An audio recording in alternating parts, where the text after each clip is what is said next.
welcome back. This is technically going to be part 2 of my Daoism presentation. We've currently, dangers of working from home, pets. So hopefully, I've taken care of the problem. Probably too much noise. Here's hoping. Alright, if you have not seen part 1, I'll go back and go ahead and rewatch that, but if not, here's part 2, and the main part of our presentation. Okay, basics of Daoism. Daoism is also known as Taoism in some different regions. We've got some of the important people that are important to know is a gentleman named Lao Zai, or maybe not. Woo, spooky, was he actually there? I'll talk about that later. We've also got another gentleman named Zhengzi, who is also an important exemplar in the religion. So some of the key ideas about Daoism are kind of letting go and choosing to kind of be your own self, be spontaneous.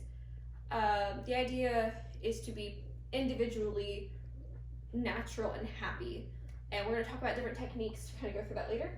Like I said a little bit earlier, Daoism is one of the 3 teachings in China alongside Confucianism and Buddhism, where there's kind of a mix match of what kind of different beliefs you want to kind of take. If you're some people are like, oh yeah, I practice Buddhism, or oh yeah, I practice Confucianism. Some people kind of, it's like a religious potluck. You kind of get whatever you want. Some people like the macaroni salad. Some people don't want any of the macaroni salad.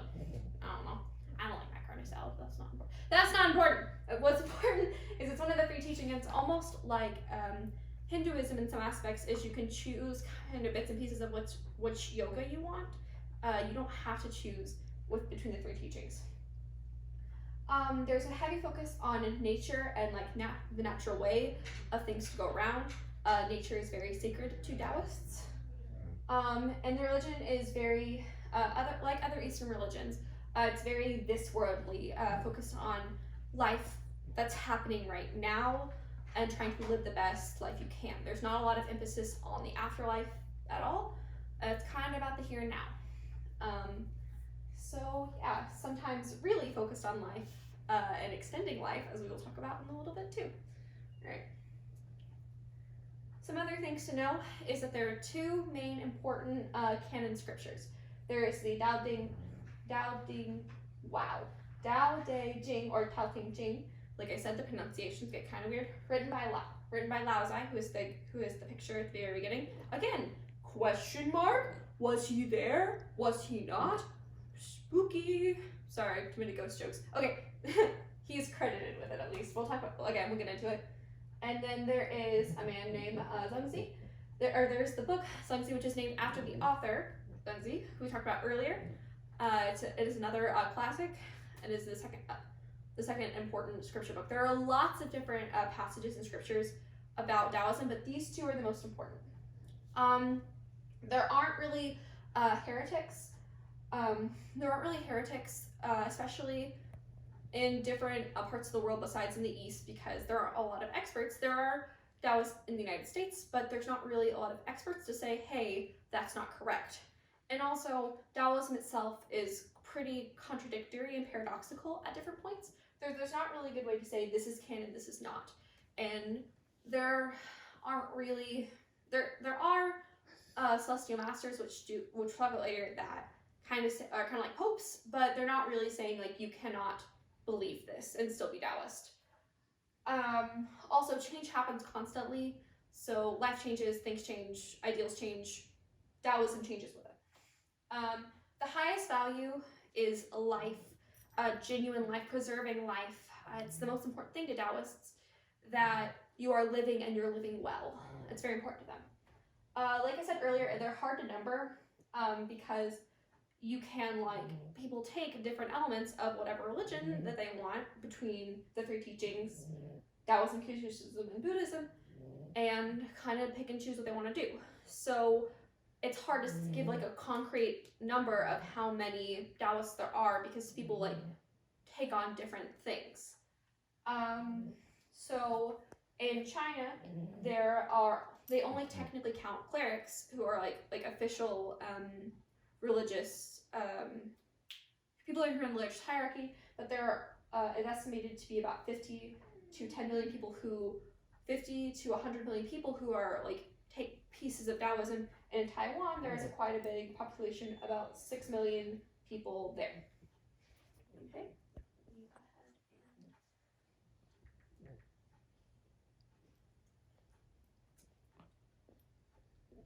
Just 1 second here, folks. Okay. History of Daoism.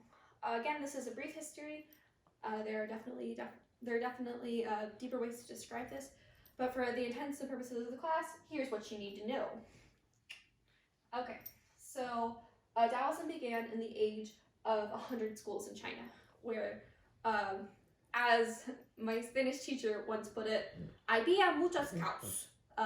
There was a lot of chaos. There was a lot happening in China at this time, where people started to make different schools to teach different ways of life, to better their lives and kind of understand what was kind of going on with themselves and kind of like reconcile with it. Among them were the school of Confucius and Confucianism, but also the school of Taoists.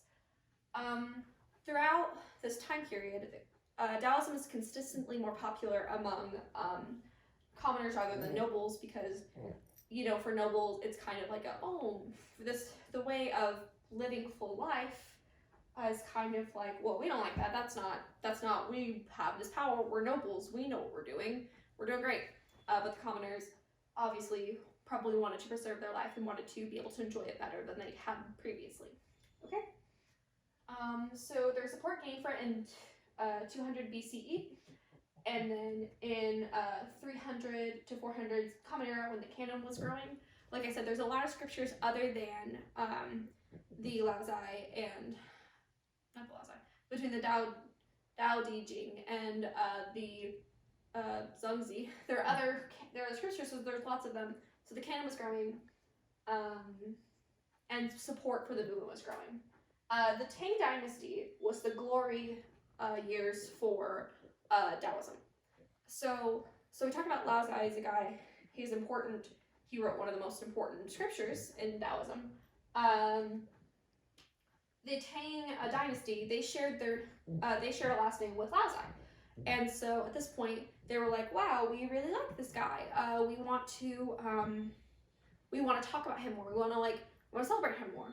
So at this time period, they created a holiday for Laozai's birthday, and they made the Dao Di Jing, I'm gonna get it, part of their like curriculum that they had to read. Okay, so 1200 through 600, or 1200 through 1600 were dark years for Taoism. In the 1200s, they were burning Taoist books, which is not good. And then in the closer to the 1600s, Christians called Taoism a deviant belief, and so China started to see this as, oh, this is superstitious. This isn't real. We don't like this. This seems, scary and weird, and we don't want anything to do with it. So it was definitely suppressed in China a lot. In the mid-1800s, the Taiping Rebellion happened, and there was a lot of more suppressing on Taoism. There was Taoist priests that were killed, and in areas where rebels would hide out, they would take their temples and they would occupy temples, destroy stuff. It was not good. Oh man! I forgot to mention, also in the Tang Dynasty, they really loved the Taoist belief. There were over 1,600 temples that were built that were state sponsored, not just overall state sponsored. So there were a lot of temples to occupy and tear up. There's a lot of history there. Okay. In 1949 is when kind of communism started to come to a rise in China. If you know anything about communism, it's really not cool with religion. That's not really a formal way to say it. There's a quote in communism that's, religion is the opiate of the masses. And so a lot of communist countries kind of look down on religion in general. So festivals and Taoist festivals and ordinations were outlawed. You couldn't do them legally, and so there was definitely a big loss. The Taoists were just kind of kept getting pushed down. However, in 1978, tensions were kind of released. Taoism was named as one of the 5. Taoism was named as one of the 5 major permitted religions in China, alongside Protestantism, Islam, Roman Catholicism, and I'm missing one. I think Buddhism. It's Buddhism. Fact check me. This is your guys' part. You be the student. You check me. But it was allowed again. People were allowed to worship, and even in the modern times, Taoist festivals are still celebrated. Priests are still being ordained. However, there is a lower number of Taoist priests and lower number of experts than any of the other main religions. However, it's still going. So, whenever you're giving a presentation, sometimes you'd be like, all right, I'm hearing you. But like, what's the point? Where are you getting at? You kind of skipped over some stuff. Well, I'm here for you, friends. What is the Tao? I keep saying Taoism a lot. What is it? So, Tao, and like I said earlier, Tao and Tao, or Taoism, it's the same thing. It's the same word. I looked this up. In China, like I said, they have a different way of pronouncing their words. So in China, this symbol, that symbol, is pronounced Dao. Dao, which if I kind of put an emphasis on it either way, Dao or Tao, you can kind of hear either letter. However, Dao, it's kind of hard to hear what is actually saying, which is the actual correct pronunciation of it. So either correct. For the sake of this presentation, Taoism is referred to as Taoism. So Tao. You can kind of hear it. Okay. Tao is literally means the way. It's not a title or a proper name. It's a concept. So you don't say like, oh yeah, the way is over here, and that's what it's called. It's called the way. No, it's more of a concept. It's like an ethereal kind of surrounding of everything, that there's a natural way of doing life, doing business, and Tao is kind of all encompassing. If you've studied Confucianism like I have, you know that people aren't born with concepts like Ren and Li. Etiquette, human-heartedness. Humans aren't human when they are born. However, humans are born with Tao inside of them. It's different. The Tao is transcendent. It sustains. It's often described as being undescribable and unnameable. It's like too big for us to comprehend. And it's also some notes that it's neither good nor evil inherently. It's just the way it is. It is kind of overarching, and people are born with inner Tao, inner natural way, and over time they lose it. Okay, so this is a quick slide. We're talking about restoring the Tao, which is part of what Tao is aiming to do. Is they aim to just restore the Tao in them. We'll talk about how they lose Tao in a second. So the idea part of it is to physically step away from everything else and step into, be fully merged in with the Tao, be yourself, an individual, fully merged with the Tao. It kind of differs on what people are actually expecting in some aspects, like a lot of religions. Some people actually believe that if you merge with the Tao, you can become immortal. When you talk about like extending life force, some people mean that literally, as in you become immortal and you live forever, and you're kind of one with the Tao and one with nature. Which is a real concept, which we will talk about more later. It's very, very interesting. But immortality can be on the table. But all y'all. Here's some easier, limited descriptions on how to restore the Tao.